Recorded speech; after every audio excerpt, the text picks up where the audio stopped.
Baik semuanya, selamat malam. Perkenalkan, nama saya Kiko Nanda Salsa Ibrahim dengan NIM 20B10039. Di sini saya akan mempresentasikan tentang contoh-contoh soal dari materi komponen struktur komposit untuk menyelesaikan tugas kedua saya dari mata kuliah struktur belajar 2. Baik, yang pertama di sini ada lanjutan. Ada sedikit teori yang saya ingin sampaikan, yaitu pada konstruksi tanpa perancah ya, atau unsort itu diperlukan sebanyak 3 buah momen, yaitu momen inersia yang berbeda untuk menentukan lanjutan jangka panjang, yaitu IS atau momen inersia dari profil baja, yaitu yang digunakan untuk menghitung lanjutan yang ditimbulkan oleh beban-beban yang bekerja sebelum beton mengeras. Nah, lalu yang kedua ada ITR, yaitu momen inersia dari penampang komposit yang dihitung berdasarkan lebar efektif B per N. Nah, ini digunakan untuk menghitung lanjutan yang ditimbulkan oleh beban hidup dan beban mati yang bekerja setelah beton mengeras. Nah, yang ketiga yaitu ada ITR, yang dimana ini dihitung berdasarkan lebar efektif B per 2N. Nah, berbeda yang sebelumnya yaitu B per N, sedangkan ini B per 2N. Nah, di sini dimana untuk menentukan besar lanjutan jangka panjang yang disebabkan oleh beban mati yang bekerja setelah beton mengeras. Nah, yang selanjutnya di sini ada contoh soal dari subbab lanjutan. Ada contoh soal ke-10. Di sini tentukan lanjutan pada saat konstruksi serta lanjutan jangka panjang dari konstruksi komposit dengan profil WF 300 kali 150 dikali 6,5 dan dikali 9, dan parameter sebagai berikut atau data-data yang teman-teman. Di sini ada tebal plat atau T yaitu 12 cm, ada BE 225 cm, ada B0 2,5 meter, lalu ada FC aksen sebesar 27,5 MPa, lalu ada lebar ya di sini atau L sebesar 6 meter, lalu ada N sebanyak 8. Nah, bagaimana menyelesaikannya? Di sini yang pertama ada perhitungan beban, di mana ada beban mati dan beban hidup. Nah, untuk beban mati di sini yaitu terdiri dari plat beton, begisting, mekanikal, plafon, partisi, serta berat sendiri dari profil tersebut.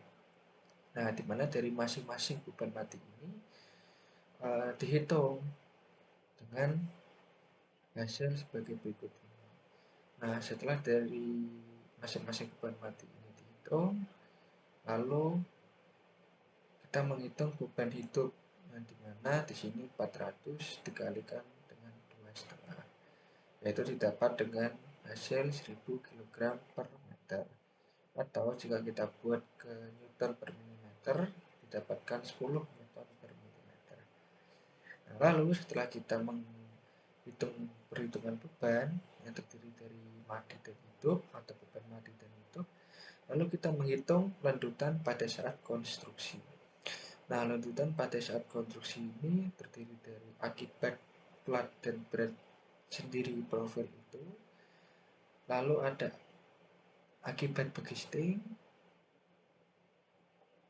dan yang terakhir yaitu total lanjutan selama konstruksi atau delta 1 ditambah delta 2. Nah, bagaimana untuk menghitung delta 1 atau akibat plat dan berat sendiri profil itu?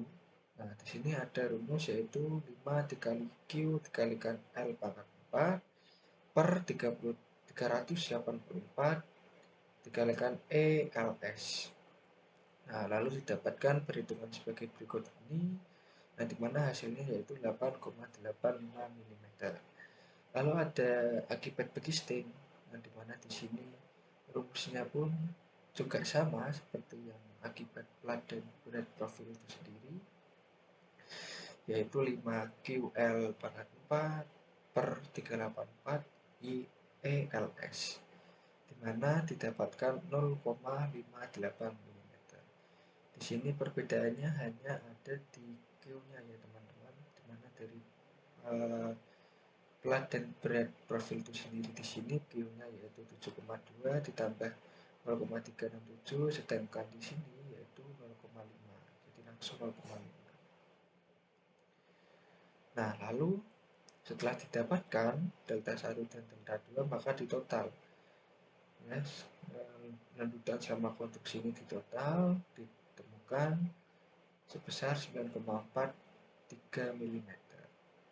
Nah, lalu setelah plat beton mengeras, aksi komposit mulai bekerja sehingga momen inersia bertambah menjadi ITR yang dapat dihitung sebagai berikut, yaitu dengan rumus BE per N yang didapatkan 28,125 cm. Nah, lalu setelah kita menghitung dari lanjutan pada saat konstruksi dan momen inersia yang bertambah, lalu didapatkan gambar sebagai berikut ini. Nah, lalu kita menghitung Y rata-ratanya ini. Namun sebelum menghitung Y rata-rata, maka kita harus mendata dulu parameter dari plat dari komponen plat beton dengan WF 300 ini, di mana ada luasnya, lalu ada Y-nya, lalu ada luas dikalikan Y-nya, lalu ada I0 dan ada diameter, lalu yang terakhir ada I0 plus luas dikali diameter pangkat 2. Nah, lalu setelah kita mendata parameter-parameter ini, didapatkan di sini Y rata-rata yaitu 8,56 cm. Nah, lalu kita menghitung lanjutan dari akibat beban mekanikal ya, plafon dan partisi, yaitu delta 3 sama dengan 5QL4 per 384E ITR. Nah, lalu di sini ada lanjutan akibat beban hidup yang mana didefinisikan sebagai delta 4 yang didapatkan 2,87 mm. Nah, lalu untuk menghitung lanjutan jangka panjang akibat beban rangka, lebar efektif plat beton direduksi sebesar 50%, sehingga BE per 2N sama dengan 225 per 2 dikali 8 didapatkan hasil 14,0625 cm. Lalu didapatkan gambar sebagai berikut ini. Dan selanjutnya yaitu kita mendata kembali parameter-parameter dari plat beton WF 300. Ya, di sini ada Y rata-rata dan ada lanjutan jangka panjang akibat rangka. Nah, setelah kita menghitung keseluruhan ya, dari perhitungan sebelumnya kita dapat merangkum. Ada 5 poin yang dapat kita ambil, yaitu yang pertama ada lanjutan pada saat konstruksi, yaitu aksi komposit belum bekerja. Lalu yang kedua lanjutan jangka pendek tanpa beban hidup. Lalu yang ketiga lanjutan jangka pendek dengan beban hidup. Lalu yang keempat lanjutan jangka panjang tanpa beban hidup. Dan yang terakhir lanjutan jangka panjang dengan beban hidup. Nah, sebab yang kedua yaitu dek baja gelombang. Nah, di sini saya akan langsung membahas ke contoh soal ya teman-teman. Di sini ditemukan sebuah kasus yaitu konstruksi balok lantai yang digunakan bersama dengan dek baja gelombang atau combo dek dan beton membentuk suatu struktur komposit. Gelombang dari combo dek diletakkan tegak lurus dengan balok. Nah, panjang bentang balok adalah 10 meter dan jarak antar balok yaitu 3 meter atau as ke as. Nah, tebal total plat beton adalah 12 cm. Nah, material yang digunakan adalah BJ37. Lalu ada FC aksen 20 MPa atau kuat tekan beton. Lalu di sini ada berat plat itu sendiri dan deknya yaitu 240 kg per meter persegi. Lalu ada beban hidup 250 kg per meter persegi. Lalu ada beban partisi 50 kg per meter persegi. Nah, tidak ada perancah selama konstruksi dan beban hidup konstruksi adalah 100 kg per meter persegi. Nah, pertanyaannya, desainlah balok tersebut dan hitung pula kebutuhan penghubung geser yang diperlukan. Nah, yang di bawah ini sudah ada desainnya ya teman-teman ya, di sini. Lalu bagaimana penyelesaiannya? Nah, penyelesaiannya itu yang pertama kita menghitung desain balok baja. Nah, di sini desain balok baja yaitu meliputi perhitungan beban mati yang terdiri dari plat beton plus dek metal, lalu ada partisi, dan yang selanjutnya menghitung beban hidup. Ada Q ultimate dan momen ultimate. Nah, lalu kita menghitung AS perlunya ya teman-teman. Dimana AS perlunya ini kita perlu mengasumsikan A dan D. Yang dimana di sini kita asumsikan bahwa A-nya 50 mm dan D-nya yaitu 400. Nah, yang selanjutnya yaitu menghitung kuat lentur balok komposit. Nah, setelah beton tersebut mengeras, maka beban terfaktor yang harus dipikul oleh balok komposit yaitu meliputi Q ultimate dan momen ultimate. Nah, lalu lebar efektif plat beton yang diambil dari meter kecil itu perlu juga dihitung teman-teman. Yaitu rumusnya dengan BE sama dengan 1/4 L atau bisa juga BE sama dengan B0. Nah, lalu kita mendapatkan lebar efektif yang bisa diambil dengan 2,5 meter. Nah, lalu misalkan di sini sumbu netral plastis jatuh di plat beton, maka tinggi blok tegangan tekan pada balok beton adalah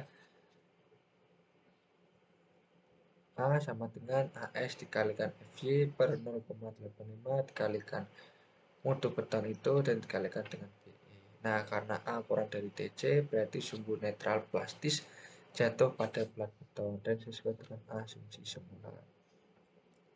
Nah, lalu setelah itu kita menghitung kuat lentur nominal balok komposit, yaitu dengan MN dan TKB dikalikan dengan MN.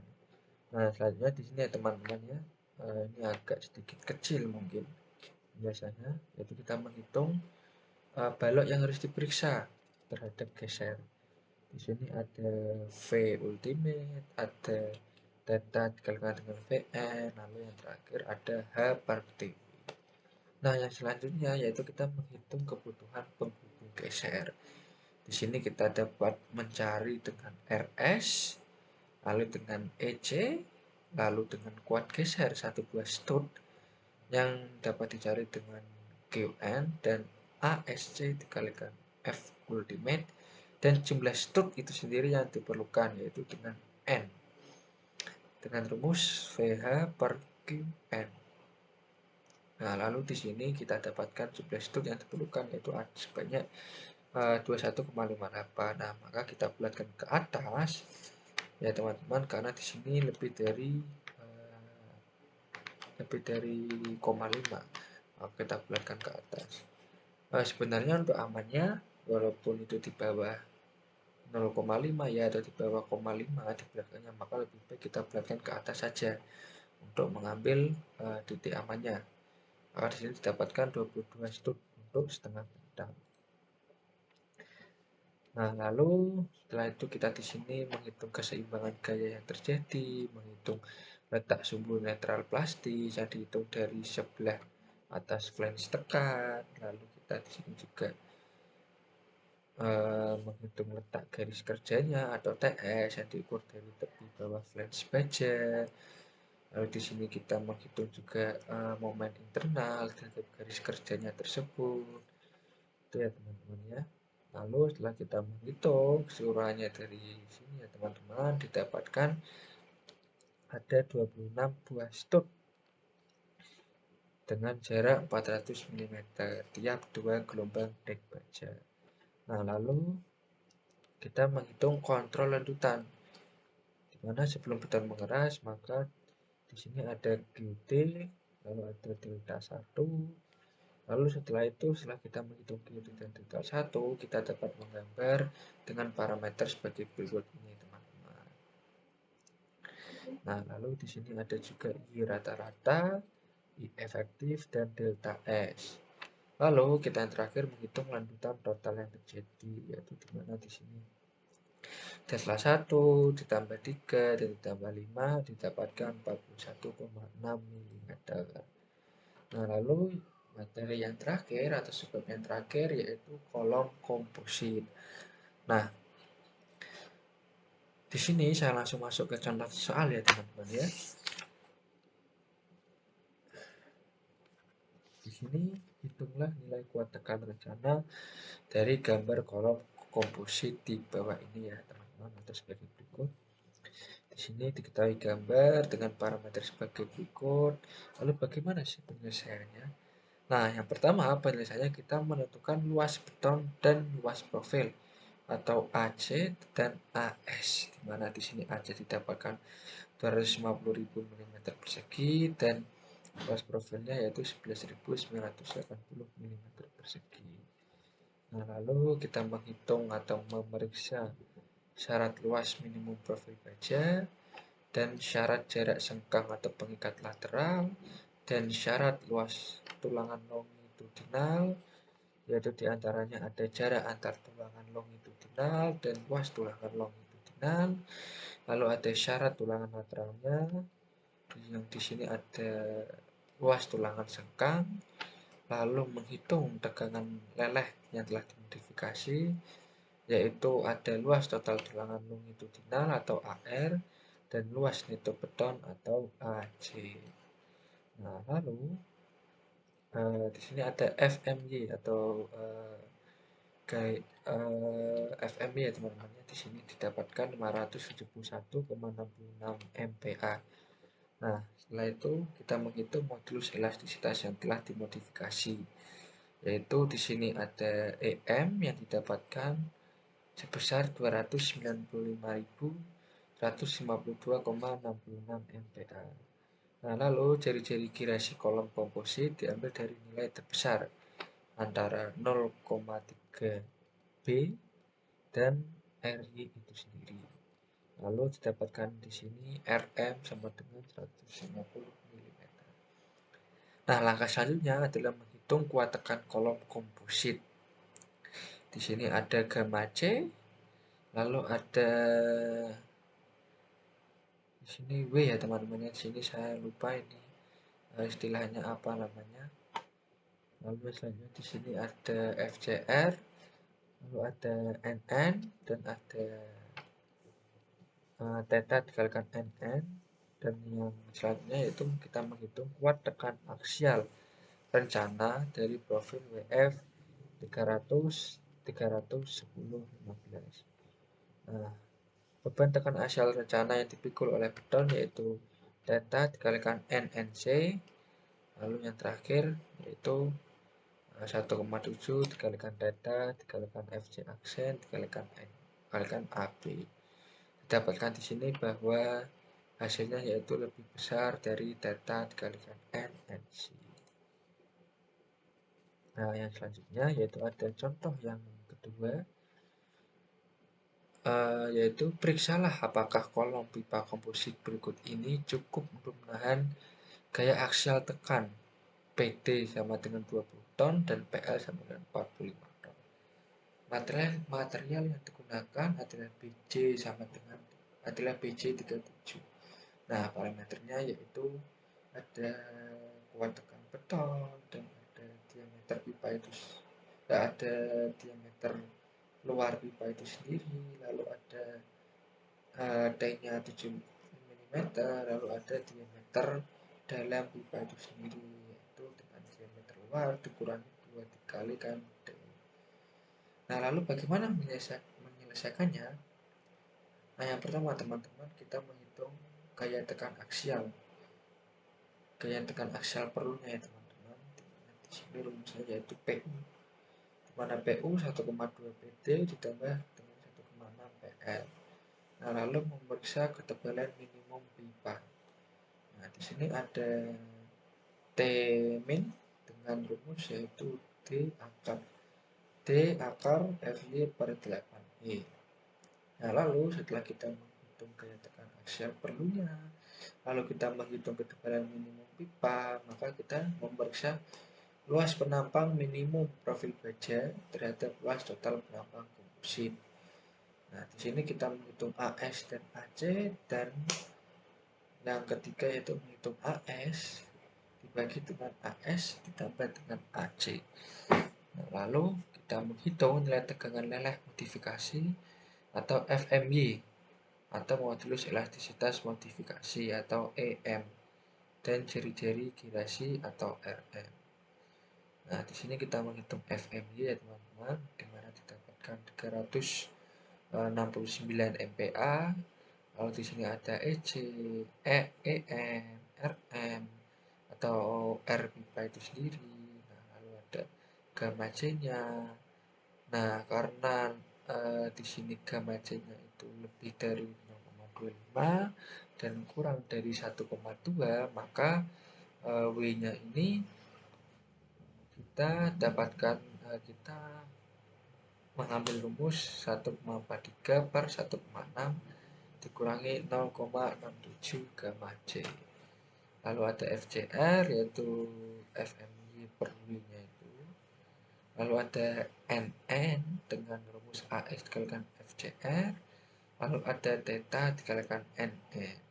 Di mana di sini hasilnya yaitu N-nya sama dengan 97,84 ton. Di mana di sini lebih besar dari PU yaitu 96 ton. Nah, di sini ya teman-teman kita dapatkan bahwa jari-jari pipa di sini itu 65 meter. Nah, tapi kan tidak kurang dari 0,3 D, di mana di sini 57,21, maka lebih dari 57,21, maka hasilnya yaitu oke. Nah, baik, itu yang dapat saya presentasikan teman-teman. Sekian dari saya. Mohon maaf jika masih banyak sekali kurangnya. Terima kasih telah menonton video saya. Assalamualaikum warahmatullahi wabarakatuh.